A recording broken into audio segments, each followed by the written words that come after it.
Assalamualaikum warahmatullahi wabarakatuh. Selamat datang kembali di channel Albir Farm. Oke rekan-rekan, jadi pada video kali ini ya saya akan berbagi pengalaman mengenai campuran pakan bebek ya. Dari mulai bebek masuk kandang ya, bebek bayah sampai nanti bertelur. Itu campurannya apa saja yang biasa saya gunakan. Nah, akan coba saya jelaskan ya pada video kali ini. Namun sebelum itu, bagi rekan-rekan semua ya yang baru menemukan channel ini, silahkan di subscribe dulu channel ini agar lebih berkembang. Dan juga video ini jangan di skip ya, simak terus baik-baik agar mampu paham terhadap apa yang saya sampaikan.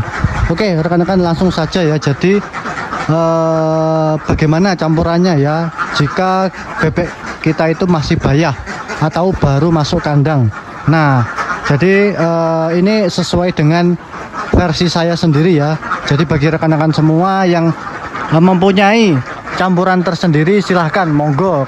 Saya tidak menyalahkan dan juga tidak membenarkan, ini murni pengalaman pribadi saya rekan-rekan, seperti itu. Jadi saya cuma sharing pengalaman pribadi saya ya, tidak maksud menggurui dan juga tidak bermaksud menyalahkan. Bagi rekan-rekan semua yang mempunyai campuran berbeda, ini murni ya, murni pengalaman saya sendiri. Jadi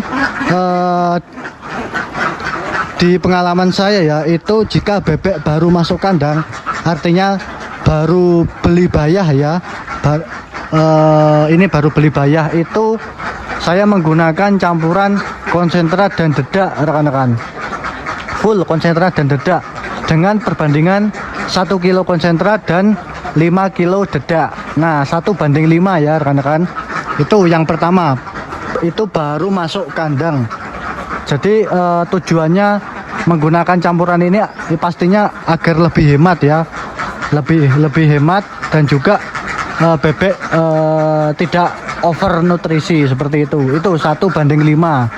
Kemudian selama berapa waktu ini, kalau saya itu hitungannya adalah waktu produksi rekan-rekan. 1:5 itu dari awal ya, mulai bebek bertelur kemudian sampai bertelur itu 20% rekan-rekan, kurang lebihnya 20%. Nah setelah 20% itu saya ubah lagi menjadi 1:4, 1 kilo konsentrat dan 4 kilo dedak. Nah jadi saya itu menggunakan konsentrat dan dedak saja ya rekan-rekan, tanpa adanya campuran bahan lain. Bisa rekan-rekan boleh menggunakan misalkan jagung, kalau ada di daerah rekan-rekan itu jagung murah, jagung, terus bisa nasi aking atau karak juga boleh ya. Tetapi di sini saya cuma memberikan pengalaman yaitu konsentrat dan dedak saja ya. Itu sampai berapa, 1:4 ini sampai nanti produksi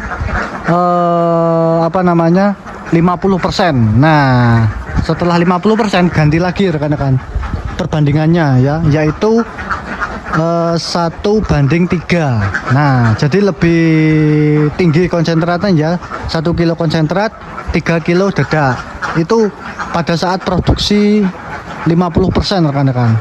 Kemudian setelah 50% terus naik sampai nanti 70% ya. 70% itu kita ganti lagi, yaitu perbandingan 1:2. 1 kilo konsentrat 2 kilo dedak. Kenapa seperti itu? Karena kalau saat sudah 70% itu nanti pastinya banyak sekali bebek yang butuh nutrisi lebih ya rekan-rekan. Jadi saya menggunakan 1:2 ya, agar lebih cepat mencapai puncak produksi yaitu 85% atau sampai 90%, yaitu dengan memakai 1:2 ya, seperti itu. Kenapa kok tidak 1:3? Jadi pengalaman saya itu kalau produksi sudah mencapai 70% dan tetap memakai 1:3, itu biasanya telurnya agak kecil-kecil rekan-rekan. Itu yang pertama. Kemudian pasti stuck di 70 itu saja, 70 sampai 75 seperti itu. Jadi belum masuk ke puncak produksi, yaitu 85% ke atas. Maka dari itu saya memberikan 1:2 seperti itu rekan-rekan ya. Nah, jadi setelah sampai nanti puncak produksi 85% atau 90% itu tetap saya pakai 1:2 itu terus ya, terus sampai bebek itu bertelur sampai 1 tahun lebih lah. Nah, jadi saya menggunakan 1:2 itu ya rekan-rekan. Kemudian bagaimana jika kita menggunakan pakan jadi? Nah, ini juga bagus ya rekan-rekan. Pakan jadi pabrikan misalkan Malindo atau New Hope atau Haida atau Ishop, itu banyak yang beredar di pasaran. Boleh rekan-rekan. Jadi mekanismenya sama ya, sama seperti tadi. Kita sedikit-sedikit sampai nanti full pakan pabrikan ya. Misalkan dari bebek bayah ya, dari bebek bayah kita memakai pakan pabrikan ditambah dengan dedak. Perbandingan 1:1 lah, atau 50 kilo dedak, 50 kilo pakan jadi, seperti itu ya. Itu sampai nanti produksi 20% kita ubah lagi ya. Lebih banyak pakan jadinya, misalkan 70% pakan jadi, 30% dedak, seperti itu. Nanti setelah produksi 50% kita ubah lagi ya, misalkan 80% pakan jadi, terus 20% saja dedak. Nah, terus setelah 70% lebih itu full pakan jadi rekan-rekan.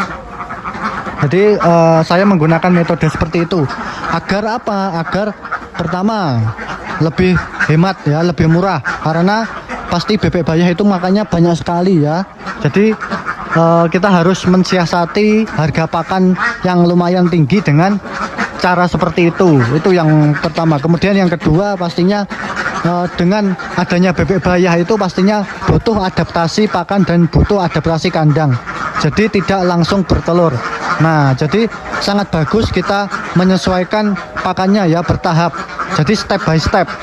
Nah, step by step nanti agar apa? Bebek itu bisa menyesuaikan pakan, terus bisa menyesuaikan kandang, seperti itu. Nanti produksinya akan maksimal selama 1 tahun lebih, seperti itu ya rekan-rekan. Nah, semoga dengan adanya video ini ya mampu lebih paham ya rekan-rekan, dan juga lebih bermanfaat video ini. Oke, mungkin itu saja video dari saya kali ini tentang teknik pakan yang saya gunakan pada saat bebek bayah ya. Semoga bermanfaat. Terima kasih.